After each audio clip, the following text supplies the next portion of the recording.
Yay, I can't believe I finally get to tell you guys this. Alright, here we go. I used to work at Transformers The Ride 3D at Universal Studios Hollywood. For real, man, this is my old name tag. It was actually kind of my first paid job, like, ever. And yeah, it was actually pretty awesome, I'm not gonna lie. The movies themselves, not so much, but, you know, it kind of gives me a reason to like Transformers, right? Or at least give me a reason to have a soft spot in my heart for the franchise.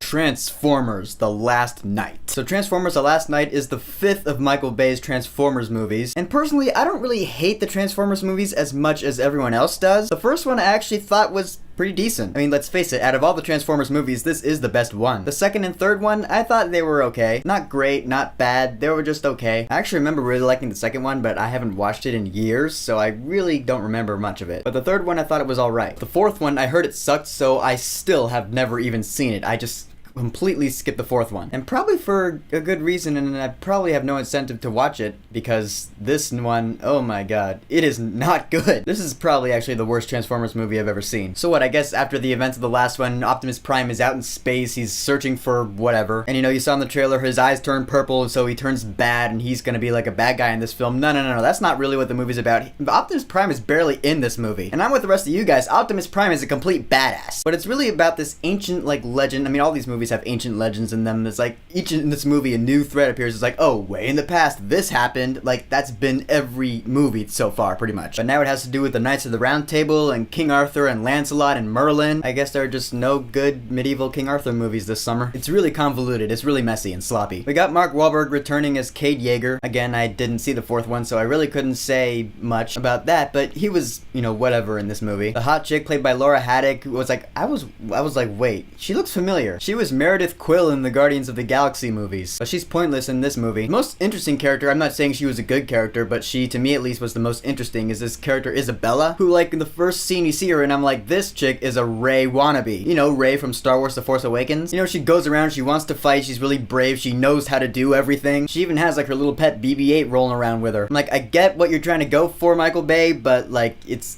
kind of on the nose. I know exactly what you're trying to do and you're not hitting it. So you got a bunch of characters that you don't really care about, including this one, like, butler bot named Cogman. Ugh, he was really annoying. The unfortunate thing about these Transformers movies is that visually, these movies look great. They're awesome to look at. I mean, these action scenes are going down, robots are fighting robots. You've seen that a lot in the trailers even. You can just watch the trailers, save yourself some money. I mean, that's just my opinion anyways. When Optimus Prime throws down, just hypothetically here, like, classic fight, Optimus Prime versus Megatron, that is an awesome fight that I would want to watch. And it was awesome in the first Transformers movie. And sure, even the second one and the third one, whatever. By the time we get to the 5th Transformers movie, it's nothing new. So it's not like there's anything original in this movie to see. If you want to see robots fighting robots, just watch any of the other Transformers movies. In fact, just go ahead and do that, because they're better than this one. You have the awkward Michael Bay humor that's in this one too. I didn't mind it so much in the first couple of movies, but it started to get annoying after a while. But the worst thing about this movie is how long it is. It's like 2.5 hours long, and it just dragged on. It felt like 3 hours or 3.5, not in a good way. You know how in my Mummy review I said I would have preferred like a 2.5 hour movie that would have delved deep into the lore? This movie delves deep into the lore and it's 2.5 hours long, and I still found it boring. And I think the reason that is because it's all cluttered and it's confusing and it doesn't make any sense, and therefore I just don't care. I mean, there are certain rules that they establish at the beginning of this movie, and then later on in the movie they break these rules and they're just like, nah, just, you know, stuff happens in the movie. I'm like, what?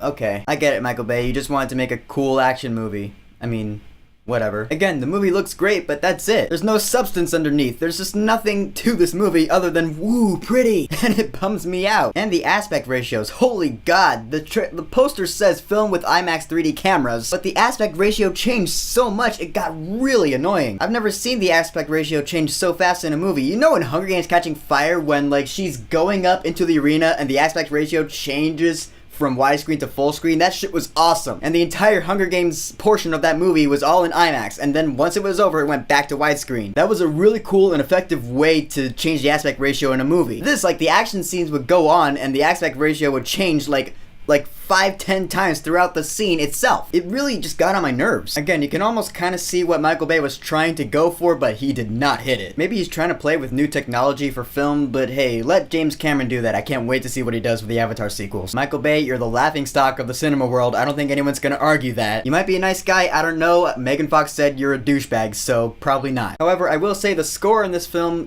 Steve Jablonski's music for Transformers, I've always liked it. I always thought it was pretty epic stuff. The main theme, there are a few main themes, he's written for Transformers, and I like a lot of them. It's cool music. It doesn't save the movie or anything, but I like the music. That's just me. The rest of this movie, I don't know if any of you were wondering if I've been too nice to the movies this summer because a few of them were disappointing to some people. Don't worry, Transformers has come along to break that streak. I've never been so bored with a summer movie in a while. Characters I did not care for, lore I didn't care for. It was so boring. I'm serious. Instead of going to see this movie, why don't you go ahead and go to Universal Studios Hollywood and get a cool Transformers experience by going on Transformers The Ride 3D. I can tell you from experience, it's actually a pretty fucking awesome ride. But for Transformers The Last Night, I will say, don't go see this movie. Yeah, no musical rating. It doesn't deserve it. My rating for this movie kept dropping as the movie went on. It was actually kind of funny because when it started out, I was like, alright, it might be worth a Netflix watch. And then like half an hour later, I was like, no, even if I were watching this on Netflix, I would get bored and switch it. And if that's the case, it's just not worth anyone's time in my opinion. But that is just my opinion. If you like any of the Transformers movies, you might like this. I don't know. So, Transformers The Last Night. Have you seen it? What did you think about it? And what is your favorite Transformers movie? Or who is your favorite Transformer? Whatever you think, go ahead and leave a comment. And